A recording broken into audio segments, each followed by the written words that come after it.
Bob shouted angrily at Luke. "If you're such a mess, there's no way you're my kid. Get lost, you pig." I quickly stepped in to protect Luke, saying, "If you won't treat him as your son, then I'll take him in." A few days later, when Bob and his wife Michelle saw Luke on TV, they came to my house. "Luke, come home with us," they pleaded, but Luke looked at them and responded, "Who are you guys?" I'm Katherine Johnson. After losing my husband a few years ago, I've been living alone in a big, empty house. It's lonely and boring without anyone around. But there's one thing that makes me happy, my grandson, Luke. Seeing Luke was the only joy in my life. My son, Bob, and his wife Michelle ran a nightclub together, and it seemed to be going well. They were always busy. After being married for several years, they finally had a baby. They really wanted a girl, and dreamed of making her the star attraction of their club. Before they even knew the baby's gender, they bought all sorts of baby girl items and had high hopes. But when the baby was born, it turned out to be a boy. Bob and Michelle were very disappointed. I thought that once they saw their baby, they'd still love him, but I was wrong. They showed no interest in him at all, not even caring about giving him a name. Frustrated, I suggested a few names, and they picked Luke without much thought. They kept ignoring Luke and focused on having a girl next time, but that never happened. Over time, Michelle began to resent Luke, blaming him for not being the girl they wanted. "All our plans are ruined because you're not a girl," she would say to him angrily. Bob started treating Luke coldly too, following Michelle's lead. Looking back, I regret not stepping in sooner. Maybe if I had, things wouldn't have turned out this way.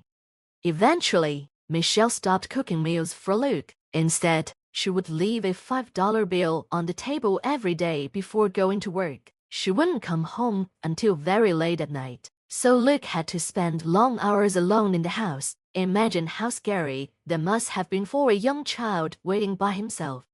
With the money Michelle left, Luke started buying his meals from a nearby convenience store. Being just a kid, he didn't know much about eating healthy. He often bought sweets and potato chips. Sometimes, he would even get meals from the store that were about to be thrown away.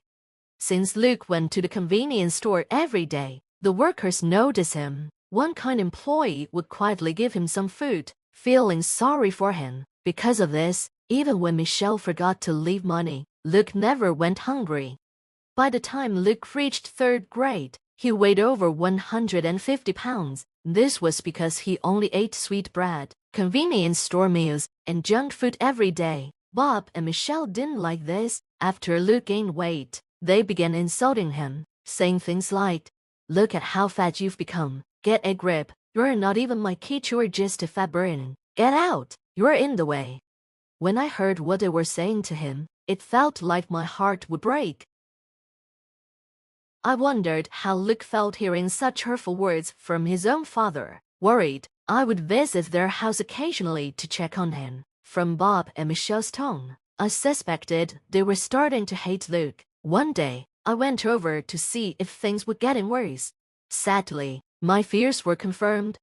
As soon as I opened the door, I heard Bob yelling, "There's no way a fat slob like you could be my child. Get lost, you pig." I ran towards the sound and saw Luke lying on the floor. He was holding his cheek. Bob must have hit him. "Bob, what are you doing?" I shouted, rushing over and pulling Luke to me to protect him. When I looked at Luke, he just stared back with empty eyes, like he had given up. It broke my heart to see such a young boy look so defeated. Bob didn't even notice me come in. His eyes were wide with anger. "Do you even realize what you were saying? Luke is your son," I yelled at Bob. Although Bob is my child, I couldn't understand what was going on in his head. Even if Luke wasn't the daughter they hoped for, I couldn't believe they would treat their own child this way. "If you don't want to acknowledge Luke as your son, then I'll take him in," I blurted out. Both Bob and Luke were shocked by my sudden words, but then Bob and Michelle seemed happy and jumped at the chance to be rid of Luke. "Thanks, ma'am. Now I can focus on my business." "Right, Michelle." "Yes, thank you so much," Michelle replied, smiling brightly.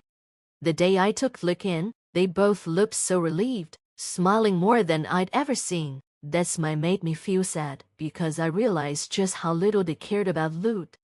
I thought keeping Luke with his real parents was the right thing to do, but now I regretted not stepping in sooner. On our way back to my house, Luke said quietly, "I'm sorry, I'll grow up fast and move out." "What are you talking about?" I asked. Luke looked at me with a serious expression and replied, "You must regret taking me in. I can't see you're angry." "Do I look angry?" I asked. Luke nodded sadly. "Yes." "No, Luke, I don't regret taking you in. I only regret not doing it sooner. I should have stopped thinking that you'd be happier with your real parents." "Are you mad at me?" he asked, looking worried. "No, I'm not mad at you," I said gently. Luke looked at me, uncertain but hopeful. I gave Luke a tight hug and said, "There's no way you know I love you more than those two." Luke looked unsure about how to respond. He stood there frowning for a moment and then quietly said, "This is the first time I've been hugged." Tears filled my eyes, and I promised myself that I would do everything I could to make this kid happy. From that day on, Luke became a lively and cheerful boy. He laughed more than I ever expected and started talking a lot. Every day when he came home from school, he helped me make dinner while excitedly sharing stories about his day. "You seem really happy today, Luke. Did something good happen?" I asked. He replied, "You won't believe it. Something funny happened in music class." The sparrow flew into the room. The teacher freaked out and almost started crying, saying she couldn't handle birds. As he remembered the story, Luke chuckled, and he looked so cute that my heart melted. Since he started eating healthy meals with me, Luke's body became more fit. He still had his childlike charm, but he started to look quite handsome. He shyly told me that the girls at school were talking to him more, and he seemed really happy. Then came the day of the first parent-teacher conference. Since I took Luke in, his teacher suggested, "Why don't you have him take an IQ test at the hospital?" I felt anxious about this suggestion, thinking they were saying there was something wrong with Luke's intelligence. "Is Luke falling behind?" I asked. The teacher quickly shook his hand and said, "No, it's actually the opposite from what I've seen. I think Luke might be gifted." I didn't fully understand what that meant at first, so I listened carefully to the teacher. She explained that gifted refers to children who have higher natural abilities than their classmates. The teacher showed me a piece of paper with a graph that tracked Luke's grades over time. I noticed that Luke's grades had shot up suddenly. The graph clearly showed a big increase. When I looked at the days on the graph, I realized that the change happened right after I took Luke in. I was surprised by how quickly it changed. So I asked Luke, "Have you started going to a cram school or something? This improvement is unusual." But that wasn't it. The teacher explained that Luke had been hiding his true abilities to avoid standing out. I didn't quite get what she meant, so I turned to Luke, who was sitting next to me. He began to speak. "In my old home, if they found out I was doing well in school, they didn't like it. They'd say I was being cheeky, and I would get hit more than usual." Luke shrugged his shoulders. "So during tests, I would leave some answers blank or get them wrong on purpose, even though I knew all the answers." He smiled proudly. "Now, I don't need to do that. I just take the test normally. It's so easy that it's boring. Even just reading the textbooks helps me understand everything in class, and that's not fun. I want to study something more challenging." I was a bit worried that the teacher might be offended by Luke's words, but my concerns quickly faded. When I heard the teacher laughing loudly, she said, "If Luke is gifted, we can't provide support that fits him. Why not get him tested at the hospital?" I thought it was a good idea, so I decided to take Luke to the hospital over the weekend. From what I observed about his behavior at school and home, as well as the results of his IQ test, it seemed that Luke might be gifted.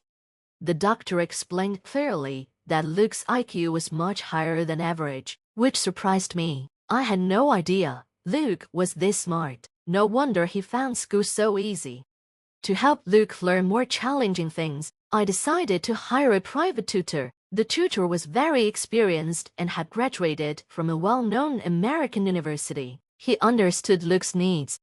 Luke was happy with the tutor, saying it was more fun than school. He even passed both the English and Chinese proficiency tests with the highest grades. The tutor was so proud of Luke that he shared about him on social media, and it quickly spread. Luke became the talk of the town, and soon we were getting requests for interviews from newspapers and TV stations.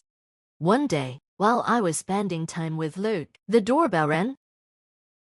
Oh, are the reporters here already? I thought. There was still about 30 minutes until the interview, so I opened the door expecting to see reporters, but I was surprised to find Bob and Michelle. It's been a long time, ma'am. I've come to get Luke, they said. What brings you here? I asked. Michelle smiled brightly and said, Dear mother-in-law, thank you for taking care of Luke. From now on, he will live with us. I couldn't believe what I was hearing. What are you talking about? I said. Luke has an interview soon, and I'm very busy. Please leave. But when Bob and Michelle heard about the interview, their eyes lit up. So it's really true that Luke is going to be on TV. Our son is truly remarkable, they said, looking excitedly at each other. Then they blurted out a crazy idea. If Luke comes back, our shop will be secure. Bob nodded eagerly. If we get customers who come to see Luke, our sales would go up. In the long run, we could even leave the shop management to him, and that would make life easier for us. I was shocked by how selfish Bob and Michelle were. After saying that Luke wasn't their child, they suddenly showed up to take him back now that they realized he was talented. Luke is not something they own. Don't they get it? I was about to tell them off when Luke appeared behind me. When Bob and Michelle saw Luke, they smiled, but their smiles only made me more annoyed. Their smiles disappeared when Luke asked, Who are you guys? He stared at them, looking serious. They looked confused. Who are we? We're your dad and mom. You're our beloved child that we suffered to bring into this world, Michelle said, making me feel sick. How dare she call him her beloved child? Just as I was about to respond, Luke smirked and said, My only family here is my grandmother. I don't know you people who abandoned me.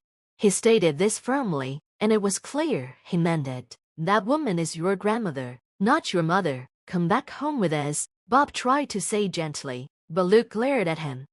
My home is here with my grandma. Unlike you, she's always shown me love. You abandoned me, and now you want me back just because you think I'm useful. You're not my parents. It was the first time Luke had ever raised his voice like that. Bob and Michelle flinched at his outburst. Bob, looking annoyed, tried to grab Luke's arm. Just as I was about to step in, a voice came from behind Bob. Is what he said true? Did you abandon him? Some journalists had gathered around, their faces serious. They had come to interview Luke because it was time for our appointment. The reporters surrounded Bob and Michelle, bombarding them with questions. Later, this interview aired on television with a shocking title, The Sad Past of a Genius Boy Confronting the Parents Who Abandoned Him. The impact was huge. People on social media criticized the couple, and their business received countless angry calls. How could you abandon him just because he wasn't a girl? And don't try to manipulate your child for your own convenience, they said. On top of the angry calls, crowds formed to see the faces of these awful parents. Unsurprisingly, their business struggled to operate under these conditions.